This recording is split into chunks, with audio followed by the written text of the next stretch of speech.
Hey everybody, how's it going? Hope you're having a lovely day. Today I'd like to go over an article about Elon Musk and autopilot. Before I get started in this video, I'd like to make a point that you're probably not really going to understand very well until we get to the end. And if you want to skip over it, I'll include timestamps down below for that.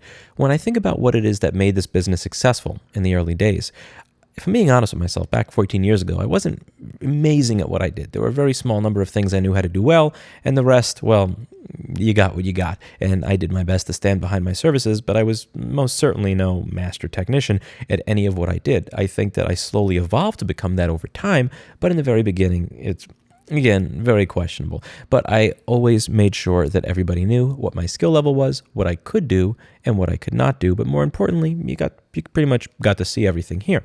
If you take a look back at my old videos, this is a video of me trying to replace a QFN chip, and the way I'm explaining my troubleshooting process is pretty bad. This is a video where I'm replacing one chip, and you can see not exactly the best soldering here. This is a video from 9 years ago that has a wire the size of a guitar string over there.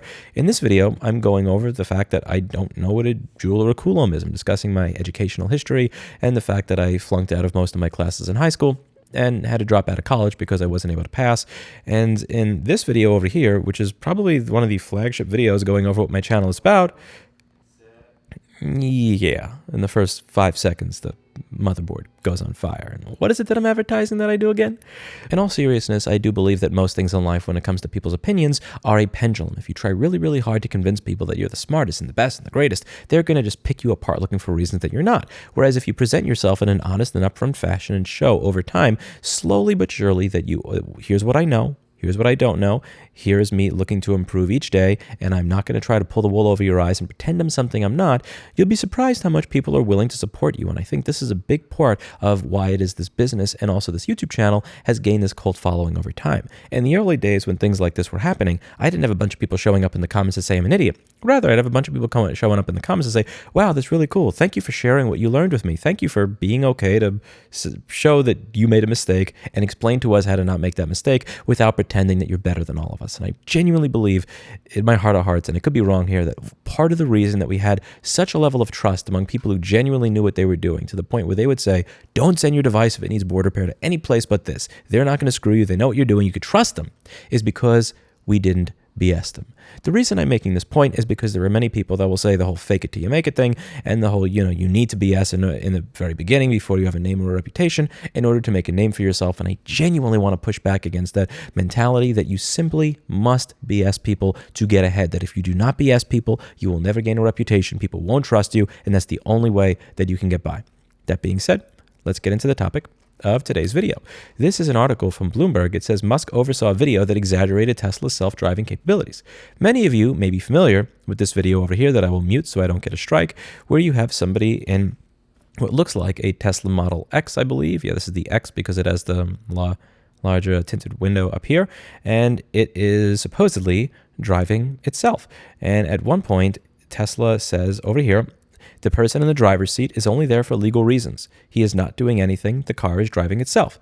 This video is about 6 years old, and it shows a several-minute-long drive where the car makes some turns, it's changed some lanes. It's pretty much doing the entirety of your driving, which many people who have actually tried full self-driving were kind of skeptical and critical of, because if you've tried full self-driving, you notice that 6 years ago, 4 years ago, or even today, that's not exactly the experience that you get. And that's not exactly the experience that the driver had in the video, but you wouldn't know that from this video. So let's just dig into a little bit of what's come out recently.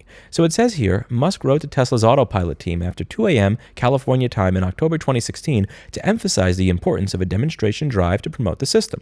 Just want to be absolutely clear that everyone's top priority is achieving an amazing autopilot demo drive, Musk said in the email. Since this is a demo, it is fine to hard code some of it, since we will backfill with production code later in an over-the-air update. Okay, let's say that I wanted to demonstrate the Neuralink's capabilities on my cat BlackBerry over here. So I look over at BlackBerry and I say, hey BlackBerry, what's 2 plus 2? And after I pet the berry, you hear 4. But instead of her actually saying 4, I duct taped a tape recorder to the back of her neck, pressed the play button, which played back 4. You hard-coded a driving demo. Bruh. I will be telling the world that this is what the car will be able to do, Musk continued, not that it can do this upon receipt.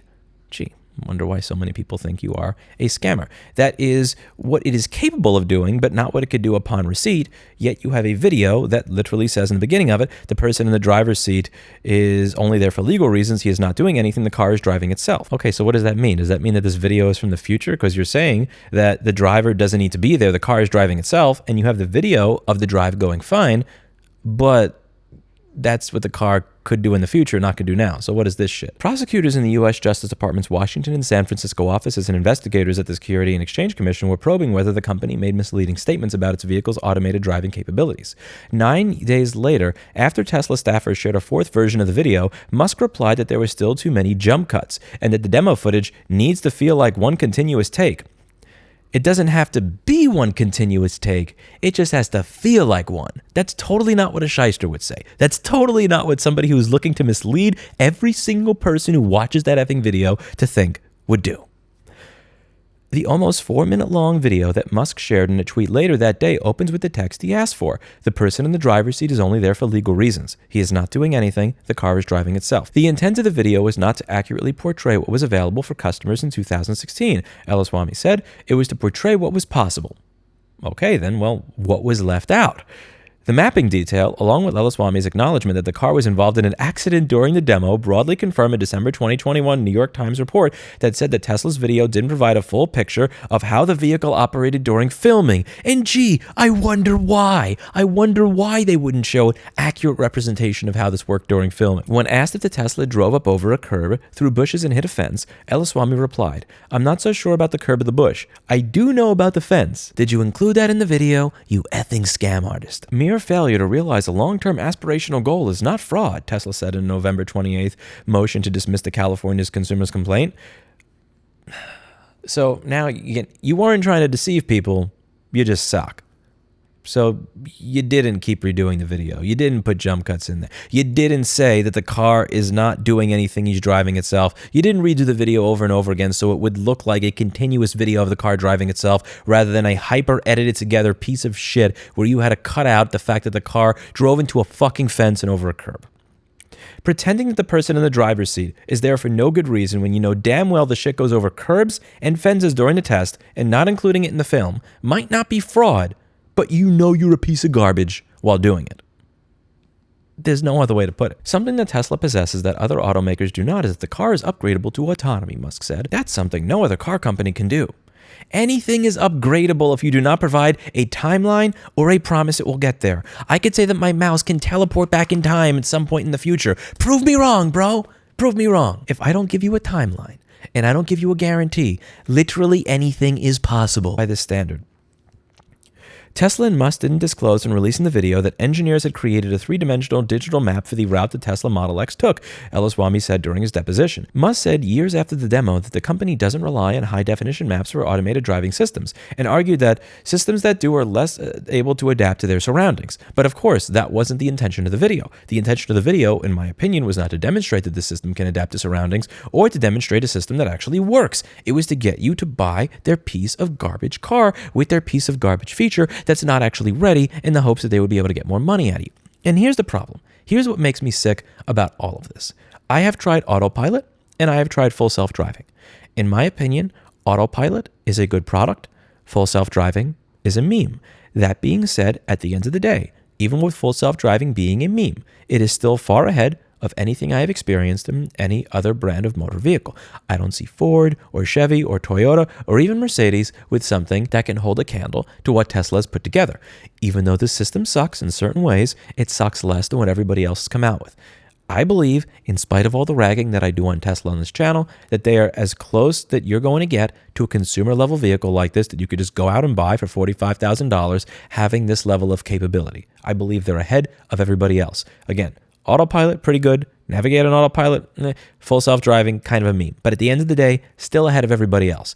If they didn't go out of their way to do all of this garbage, if they didn't go out of their way to say, he is not doing any driving, the car is fully driving itself, and going out of their way to pretend that this is capable of doing things it wasn't able to do, I genuinely believe that the audience of normal, average, everyday people that bought this car would try the feature and go, this is pretty good. This is not just traffic-aware cruise control. This stuff can 95% drive me home. I think that the actual buzz and promotion that would be created amongst people who are evangelists for the product would do the job for them, and that if Tesla advertised this feature in a very humble way, the pendulum that I said would kind of swing back in the other direction. As Jim Camp talks about in his excellent book, Start With No on Salesmanship and Human Psychology, when it comes to making decisions, it is a pendulum. If you try to really, really push somebody into the buy, the pendulum will naturally go back in the direction of, I'm going to be skeptical of you. Whereas if you're like, I don't really care if you buy, you do you, whatever, it's going to naturally go, hey, maybe I kind of want this. A lot of people who are fans of Elon Musk and Tesla have rightfully said that they get a lot more critical news coverage when anything bad happens than every other major automaker. And while that may be true, I think it's really important to try and think about how it is that became the case. Is it just poor Tesla, woe is me? Or is it the fact that they may just put out a little bit more BS than every other major automaker? Your average automaker's BS is different than an automaker whose CEO says, our cars are going to drive themselves. It's going to be ready in a couple of months. We have the only cars on the planet where the value of the car is going to go up over time rather than down, because they're all going to be able to become robo-taxis into the near future and be able to drive themselves based on a BS video that is stitched together because the car drove through a fence. Versus a company that just says, hey, this is traffic-aware cruise control and lane assist, do with it as you will. The former company is likely going to have a lot more scrutiny than the latter company, because the former company has done a lot of work to push the pendulum in this direction, so it's naturally going to fall back. Whereas a company that's just, this is average traffic-aware cruise control and some lane assist stuff, but nothing special, they're probably going to get less criticism. And that's something very important for the fanboys of the company and the CEO itself to understand when it comes to why it is they're getting so much more criticism. It might have to do with the level of BS coming out of the CEO of the company. Very similarly to me saying that at the end of the day, I'm not really that well educated, don't really know what I'm doing, and sometimes set boards on fire on stream. I do fix them at the end, but yeah, some of them, we did fix that. We did fix this on stream, to be clear. But yeah, I genuinely believe that the pendulum would have went back in the other direction, and the problem here is that they tried to start by pushing the pendulum all the way to this direction using bullshit. They tried to convince the average ordinary person that this really does have all that capability. And they put that stupid little legal disclaimer in the bottom that says, must keep your hands on the wheel at all time, be ready to take over, which is not something that's even necessarily realistic. As my good friend Jessica Jones has explained in this video, there is something called habituation, where when your body gets used to something over time, it is going to be less aware than it would be if it wasn't used to it. So for instance, I sit down in this chair. The moment I sit down in the chair, or the moment something hits my ass, my brain notices, wow, something just hit you in the ass. But if I've been sitting in this chair for 20 minutes, my brain turns off listening to the neurons that say something is hitting my ass because I'm sitting in the chair, and that would be annoying to have turned on all the time. It would be useless. The same way that trying to pay attention to a car that may at any given moment try to kill you after 45 minutes of not trying to kill you is not something your brain is going to be good at.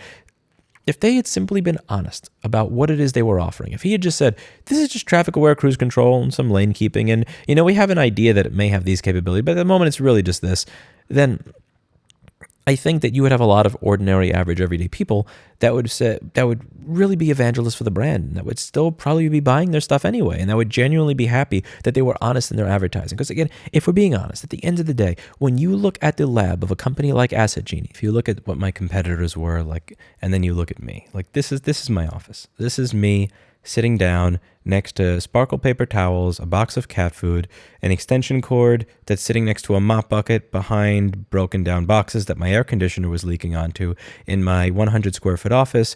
And then you look at the competition over here and their warehouse and the clean room that they have and like all this freaking expensive stuff. I don't even remotely compare. I'm not even close. But I wasn't trying to compete with them by pretending that I was something that I wasn't.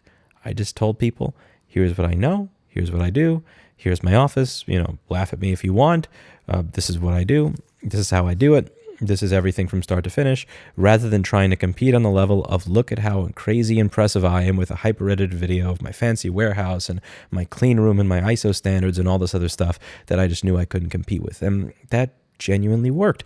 Rather than try and BS my way to success, here's where I am, Here's what I'm trying to do. Here's the amount of effort you're going to get from me. Here's what I know. Here's what I don't know. And what I found over time is that people were more than happy to push that pendulum to the other side for me. I would say, just an average dude, not that smart. Here, I'll show you how I do the basic stuff I do, and you can learn with me. And a lot of people were like, wow, he's not trying to make shit up and say that he's way smarter than he is. And just resulted in absolute windfalls of business, ending up on the news, all sorts of crazy stuff, just because I wasn't trying to BS people. And what genuinely bothers me the most about Tesla as a company is they didn't need to BS people, because at the end of the day, I genuinely believe that even the meme of full self-driving and autopilot is better than what virtually everybody else makes available, even when it screws up. If they had just put it on the market, under-promised, over-delivered, you probably would still have an amazing cult following, but also a very clean reputation. But that's not enough for Elon Musk, and it's usually never enough for people with that type of personality type and that just type of shyster scamming nature to be able to just say, we've accomplished this, here's the truth. They just always have to push the boundary and try just a little bit more to get as much money out of the consumer as possible based on a false premise and based on just this type of, what is in my opinion, completely manipulative garbage. It wasn't necessary. I don't think this was necessary for them to be successful as a company, and I do genuinely believe that these chickens will come home to roost and that it will come back to bite them in the ass.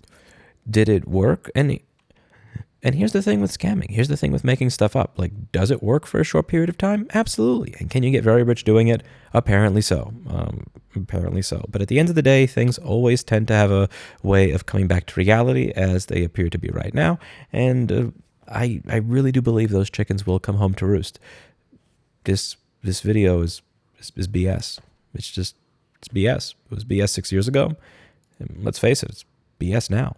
They knew it was BS when they were making it, and they kept making it. This was just not true. Tesla drives itself, no human input at all. Okay, cool. So what about when it drove over a curb or went into a fence? I mean, of course, you know why that didn't make its way into the video. He's full of it. He's full of it now. He was full of it then.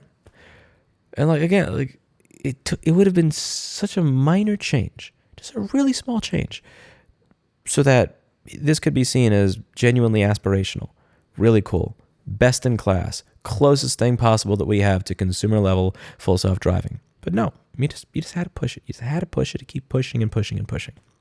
It's disappointing, and it's, in my opinion, unnecessary. But it is what it is. What gets you success, fame, or money in the short term is not necessarily what has you remembered as a great person in the long term. Let me know what you think in the comments down below. That's it for today, and as always, I hope you learned something. I'll see you all in the next video. Bye now. Good girl, Blackberry. That was a good kitty. I'm so sorry I called you Clinton. You never jump on the chair. You never jump on the chair, Barry. That's why I didn't think it was you. That's why I didn't think it was you, girl. Imagine if I wanted to demonstrate that a Neuralink worked on Mr. Clinton the cat and gave him all of the comprehension capabilities of a real human.